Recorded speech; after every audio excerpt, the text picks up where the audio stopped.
Welcome back दोस्तों, मैं हूं डॉक्टर जोर शुक्ला और आप देख रहे हैं कॉमर्स स्टार। आज का जो वीडियो कंटेंट है वो है एपीएस स्टाइल रेफरेंसिंग को डेडिकेटेड है। जितने भी आप रिसर्च स्कॉलर्स हैं जो कि रिसर्च पेपर लिखते हैं, खासकर उनको ये कन्फ्यूजन होती है कि एपीएस स्टाइल रेफरेंसिंग होती क्या है और कैसे इसको दिया जाता है। तो आज इसी पे आपको वीडियो बना के दिखा रहा हूँ। तो सबसे पहले एपीएस स्टाइल में ऑथर्स सरनेम आता है, फिर उसका नेम आता है, जो भी नाम है, फिर डेट पब्लिश्ड या ईयर पब्लिश्ड, अगर डेट के साथ है तो उसको भी मेंशन करेंगे। जैसे 1994 है, 1995 है तो वो यहाँ आएगा। फिर एक कॉमा लगेगा, फिर with in inverted commas title of source, आपने जिस टाइटल से यानी जिस रिसर्च वर्क से उसको उस कंटेंट को उठाया है उसको दिखाना होता है, चाहे वो रिसर्च पेपर हो, आर्टिकल हो, कुछ भी हो।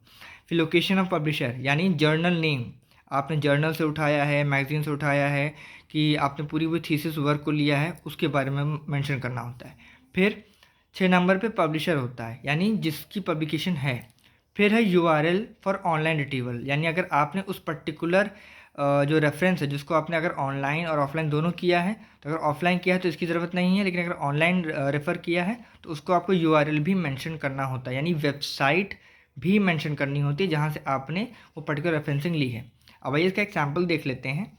जैसे अम्बाडी एन मेन नाम है, अम्बाडी सरनेम है, उसके बाद एंड रोसेंथल आर, यानी रोसेंथल टाइटल था, सरनेम था बंदे का, और आर से नाम है। एक चीज़ मैं और ऐड करना चाहूँगा कि अगर किसी रिसर्च पेपर में 2 से ज़्यादा राइटर्स हैं तो वहाँ पे पहले बंदे का नाम आएगा और एंड ET@L यानी ET.AL हो जाता है। AL का मतलब है उसमें 2 से ज़्यादा राइटर्स हैं, तो वो अंडरस्टूड होता है। अगर हम पहले नाम के याद अगर ET.AL लगा हुआ है तो वो अंडरस्टूड मान लिया जाता है कि इसमें 2 से ज़्यादा राइटर्स रहे होंगे। और ईयर मैंने मेंशन करवा दिया यहाँ पे 1993। फिर टाइटल ऑफ सोर्स में half a minute predicting teacher evaluations from thin slices of non verbal behaviour and physical attractiveness, यानी ये टाइटल ऑफ सोर्स हो गया पूरा। उसके बाद लोकेशन ऑफ पब्लिशर, तो ये journal of personality and social psychology, इसमें इन्होंने वॉल्यूम भी दिया हुआ है 64 का, और इन्होंने पेज नंबर भी दिया। अगर पेज नंबर भी मैंशनड है तो वो भी यहाँ पे आप मेंशन करेंगे, और वो भी स्क्वायर ब्रैकेट के अंडर में होता है। ये जो चीज़ है यहाँ से लेके पूरी यहाँ तक, ये पूरी की पूरी स्क्वायर ब्रैकेट में दिखाई जाती है, ठीक है। तो journal of personality and social psychology 64 page number 431-441, यानी 10 पेज का ये पेपर रहा होगा। ये देखिए यूआरएल आ गया http://dx.doi.org, ये पूरा एड्रेस।